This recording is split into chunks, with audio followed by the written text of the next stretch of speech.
Nak sihat Ustaz, nak buat ibadat. Dia kata macam tu orang tua lah. Kalau muda tu dia kira nak kaya kan. Dia nak cari harta, nak buat kerja. Tinggal dia perbetulkan otak ni ikut cara Rasulullah sallallahu alaihi wasallam. Kerja bukan tak boleh, boleh, tapi tambahkan amal. Sebab orang dulu hebat, sebab hebat amal, sebab tu hebat orang dulu bekerja. Orang lah ni kerja sampai amal tak teramal, tak semayang. Na'udzubillah min zalik. Kalau hak yang zikir tu telah, hak sembahyang solat duha ni lagilah. Dia kata sembahyang solat duha je ke? Tak yakin tuan-tuan. Hak mana Nabi SAW sebut kan, murah rezeki, 4 rakaat murah rezeki. Akhir zaman ni, baru ni saya pergi khusus, orang tengok kita pakai kepih kan. Orang tak kenal pun kita pergi, ada staff orang tak kenal pun kita siapa dia. Orang panggil nama apa, cik nama apa, cik lah salah. Kita pun kata Rohim. Oh Rohim. Lama-lama dah orang kenal dengan lama-lama kita duduk dengan mereka 3 hari mesyuaratan, khusus 3 hari. Lama-lama dia kata ustaz dia panggil ustaz lah. Kita tak panggil pun diri kita ustaz. Bahkan kita tulis kat depan tu Rohim saja, ataupun encik Rohim. Macam dia pun tulis encik puan kan, encik ataupun encik apa-apa sajalah nama kan. Kita letak nama. Lama-lama orang kenal. Dan lama-lama orang kenal tuan-tuan, nak cerita apa dia? Orang pun suruhlah kita. Orang saya nak balik tu orang tanya ustaz. Ustaz, dia tanya saya, ustaz, macam mana nak kaya? Dia tanya soalan dia nak kaya. Olip dia zaman dia ni orang nak kaya. Dia tengok kita nampak macam kita senang sikit lah. Kita bukan senang juga, tapi kita rasa kaya. Alhamdulillah. Iaitu Nabi SAW kata apa? Kaya ni, kaya nafsu, kaya jiwa, kaya hati, ghina nafs. Nabi SAW kan Nabi kata, siapa yang kaya ni? Sahabat kata orang yang banyak harta lah, dinar dan dirham. Tak, Nabi kata bukan. Yang betul kaya tu kaya jiwa, kaya hati ni. Orang pun main jumpa, ustaz, ada amalan tak ustaz nak kaya ustaz? Nak tanya orang kaya. Dia jumpa ustaz ni nak kaya, nak tanya kaya, sikit-sikit kaya. Saya kata yang saya ingat lah, saya pun tak rajin juga beramal ni, tapi saya ingat Syekh Junaid Al-Baghdadi ni bapak tasawuf kaya. Orang tasawuf kaya. Anak murid tanya dia apa dia? Dia kata nak kaya ni jangan tinggal 3 perkara. Tuan-tuan ingat saya sebut tuan-tuan. Yang pertama dia kata jangan tinggal sedekah. Sedekah ni memang mengayakan. Baru ni saya duduk dekat hotel tamu baru ni kat KL. Jumpa datuk tu kaya nak mampus. Datuk tu kaya nak mampus dekat kampung baru kan. Kaya.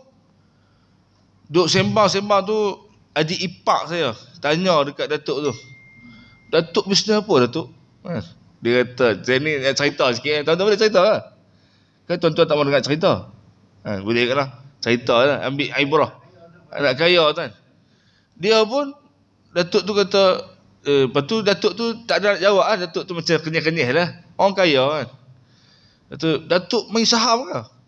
Dia kata sebab datuk-datuk ni, orang kaya ni banyak main saham. Dia kata main saham. Dia kata dia tak main saham. Dia kata, lepas tu datuk main apa? Dia tanya datuk main apa? Dia kata saya main apa? Saya sedekah. Dia kata tu ayat datuk tu, saya yakin dengan sedekah. Dia kata sedekah mengayakan. Saham yang, orang yang main saham ni, kalau dia melabuk belum tentu untung rugi, betul tentu untung kan. Tapi kalau dia melabuk untuk sedekah ni, memang dia kata confirm untung. Dia kata sedekah. Adik ipar saya kata tu, ish, datuk hebat. Makna yakin tu sedekah tu. Imam Junaid Baghdadi sedekah tuan. Dan saya berterima kasih kat tuan-tuan, sedekah berkah dekat tafi saya. Saya mamai tadi orang kata ni berkah. Alhamdulillah, terima kasih banyak. Saya meminta maaf yang pi Mahat Tahfiz hari tu budak tarai tuan-tuan. Guru tarai, bukan guru tarai semua. Guru tak ada. Lepas tu guru balik daripada mata, tapi tak kenal juga. Saya habaq dah, saya perbetul. Saya minta maaf bagi pihak Mahat Tahfiz dan guru-guru. Anak habaq kata ni saham perniagaan yang takkan rugi, sedekah. Syekh Junaid Al-Baghdadi kata yang pertama. Yang kedua dia kata tiap-tiap hari aku akan sembahyang sunat duha. Sunat duha kan murahkan rezeki kan? Kan solat zuhur ni bukan takat murah rezeki. Dan Nabi suruh sembahyang solat zuhur. Sebab apa? Menunaikan hak dalam badan 360 sendi. Nabi suruh. Tinggal dia kita tak nampak nikmat sihat. Bila sakit, baru tahu mahkota nikmat sihat ni mahal daripada harta lain. Daripada harta yang kita duk cari dah ni. Nikmat sihat. Kalau saya tengok orang tua-tua kan. Kalau kita tanya dia, pakcik nak apa pakcik? Nak kaya lagi, pakcik nak kejap dunia lagi. Tak dah, saya tak mahu dah. Nak sihat lah Ustaz. Nak buat ibadat. Dia kata macam tu orang tua-tua lah. Kalau muda tu dia kira nak kaya kan. Dia nak cari harta, nak buat kerja. Tinggal dia perbetulkan otak ni ikut cara Rasulullah SAW. Kerja bukan tak boleh, boleh. Tapi tambahkan amal. Sebab orang dulu-dulu hebat. Sebab hebat amal. Sebab tu hebat orang dulu bekerja. Orang lah ni kerja sampai amal tak teramal. Tak semayang. Na'udzubillah min zalik. Kalau hak yang zikir tu telah, hak sembahyang solat duha ni lagi lah. Dia kata sembahyang solat duha je ke? Tak yakin tuan-tuan. Hak mana Nabi SAW sebut kan, murah rezeki, 4 rakaat murah rezeki. Yang terakhir dia Syekh Junaid kata apa dia? Jangan tinggal surah Waqiah. Ni Al-Quran ni. Sesuai dengan tajuk kita ni. Kitabullah.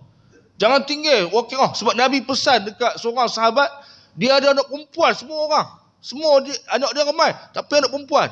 Dia takut nanti kalau dia mati, anak perempuan dia kebuluran. Tapi dia yakin dengan sabda Nabi SAW. Dia pesan ke anak dia, jangan tinggal tiap-tiap malam surah Waqiah. Lam yufakir abadan. Takkan miskin, takkan fakir. Sampai bila-bila. Dia, tuan-tuan. Tuan-tuan yakin tak baca Waqiah? Tuan-tuan yakin tak? Yakin. Tuan-tuan buat tak? Yakin tak buat, mana tak kena jugalah. Makna kena buat tuan. Surah Waqiah ni hebat. Tuan-tuan nak murid kata, Tok Guru, panjang 3 perkara tu macam berat Tok Guru. Boleh tak bagi satu Tok Guru? Dia kata 3 perkara ni aku duk beramal tiap-tiap hari. Syekh Junaid Al-Baghdadi ni, orang dulu-dulu kaya dengan amalan. Dia kata kalau hampa tak boleh buat 3 ni, jangan tinggal satu, sedekah. Al-Quran bersebut laula akhartani ila ajalin qarib fa as-saddaqa. Kalau aku nak mati ya Allah, bagi satu saat aku nak sedekah ya Allah. Sedekah tuan-tuan. Jadi tuan-tuan sedekahlah. Insya-Allah tuan-tuan kaya. Tuan-tuan yakin, dia kena yakin, apa-apa pun kena yakin. Kalau kita tak yakin tuan-tuan, beramal tak yakin tak jadi. Yakin tu yang jadi tu. Tuan-tuan buat sampai jadi insya-Allah.